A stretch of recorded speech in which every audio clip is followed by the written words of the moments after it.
किसी ने बड़े कमाल की बात कही है कि अगर आप गलतियों से सीखते हैं तो गलतियां आपके लिए सीढ़ी हैं, अगर आप गलतियों से नहीं सीखते हैं तो गलतियां आपके लिए समंदर हैं। अब डिसाइड आपको करना है कि आपको चढ़ना है या डूबना है। आपके लिए एक छोटी सी कहानी एक डॉक्टर साहब की, जो एक बड़ा सा हॉस्पिटल चलाते थे। एक दिन उनके अस्पताल में एक भयानक एक्सीडेंट का केस आया। जिस व्यक्ति को हॉस्पिटलाइज्ड किया गया था, डॉक्टर साहब ने उसे देखते ही अपने स्टाफ से कह दिया कि इसका पूरा ख्याल रखना है, इसकी पूरी केयर करनी है, इसको कहीं से भी किसी भी तरीके की दिक्कत नहीं आनी चाहिए और इससे 1 रुपया नहीं लिया जाएगा। अगर आपको लगता है कि दूसरे हॉस्पिटल से डॉक्टर बुलाना है, बुलाओ, एक्सपर्ट बुलाओ, लेकिन इसकी जान बचाओ। हॉस्पिटल के स्टाफ ने जी जान से उसकी सेवा की। 15 दिन के अंदर वो व्यक्ति व्हील चेयर पर आ गया। वो ठीक था, पहले से बहुत उसकी हालत में सुधार था। डॉक्टर्स उससे कह रहे थे कि आप कुछ दिनों में चलने भी लगेंगे, थोड़ा सा आपको अपना ख्याल रखना होगा। उसको व्हील चेयर पर जब ले जाया जा रहा था बाहर, तो वो चाहता था कि उसका बिल जो है वो पे करे, लेकिन स्टाफ कह रहा था कि आपका बिल पेमेंट करने की जरूरत नहीं है। डॉक्टर साहब ने मना किया। उस पेशेंट ने कहा कि मुझे एक बार डॉक्टर साहब से मिलना है। डॉक्टर साहब को बताया गया कि वो पेशेंट जो है अब आईसीयू से बाहर आ गया, व्हील चेयर पर है, उसकी हालत में सुधार है। डॉक्टर ने कहा तुरंत उसे मेरे पास लेकर के आओ और अपने अकाउंटेंट को बुलाओ। अकाउंटेंट को बुलाया गया। वो जो पेशेंट था उसे व्हील चेयर पर डॉक्टर के चैम्बर में लाया गया। डॉक्टर साहब ने उसकी शक्ल देखते ही कहा कि भाई पहचाना? उस व्यक्ति ने कहा नहीं।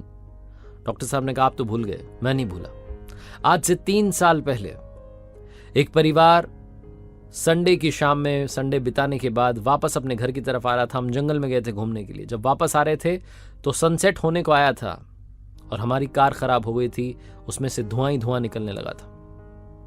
इंजन में दिक्कत थी। हम सड़क किनारे परेशान थे, वहां ना नेटवर्क था, ना हम किसी से कांटेक्ट कर पा रहे थे, ना कोई रुक रहा था। तब एक लड़का जिसके कपड़े गंदे से थे वो बाइक से निकला।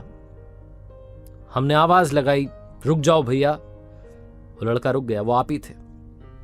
आपने हमारी मदद की। आपने कहा कार का बोनेट खोलिए।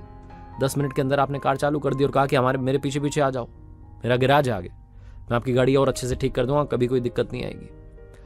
मैंने आपको उस दिन पैसे देने चाहे क्योंकि मेरी बीवी, मेरे बच्चे, हम सब वहां जंगल में अकेले थे, कुछ भी हो सकता था। मैं आपकी जो पेमेंट थी आपको देना चाहता था, लेकिन आपने मना कर दिया। आपने जो कहा था वो मुझे आज भी याद है। आपने कहा कि मेरा एक रूल है, जब भी कोई मुसीबत में होता है मैं उससे पैसे नहीं लेता हूं, इस पैसे का हिसाब ऊपर वाला रखता है। और वही रूल मैंने बना लिया। उस दिन आपने मुझसे पैसे नहीं लिए। शायद आज आप हॉस्पिटल में आए, आप एडमिट हुए,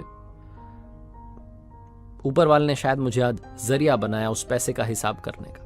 और मैंने उस दिन आपको अपना नाम, अपना कार्ड, कुछ भी नहीं बताया था, ना मैंने अपना कार्ड दिया था, क्योंकि मैं अपनी पहचान नहीं बताना चाहता था। मैं चाहता था कि शायद ऊपर वाला इस पैसे का हिसाब कर दे। वाकई में वो ऊपर वाला अच्छे बुरे, भले बुरे सबका हिसाब करता है। और वो आज आपके सामने है। वो जो पेशेंट व्हील चेयर पर था, वो उस चैम्बर में जो भगवान की मूर्ति लगी थी उसकी तरफ देख के कहने लगा कि वाकई में ऊपर वाला हर चीज का हिसाब करता है। डॉक्टर साहब कहने लगे कि कभी भी कोई भी तकलीफ हो आप हमारे हॉस्पिटल में आ जाइएगा, चिंता मत कीजिएगा, और आप ऐसे ही मदद करते चलिएगा, बस इतना सा आपसे कहना है।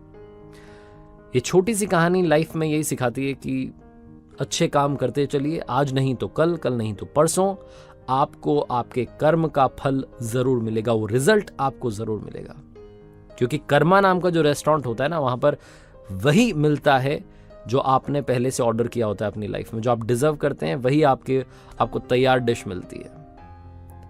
एक बार फिर से कहना चाहता हूं, ऊपर वाले के आशीर्वाद के साथ, अपनी सच्ची मेहनत के साथ और अपनों के प्यार के साथ कर दिखाओ कुछ ऐसा कि दुनिया करना चाहे आपके जैसा।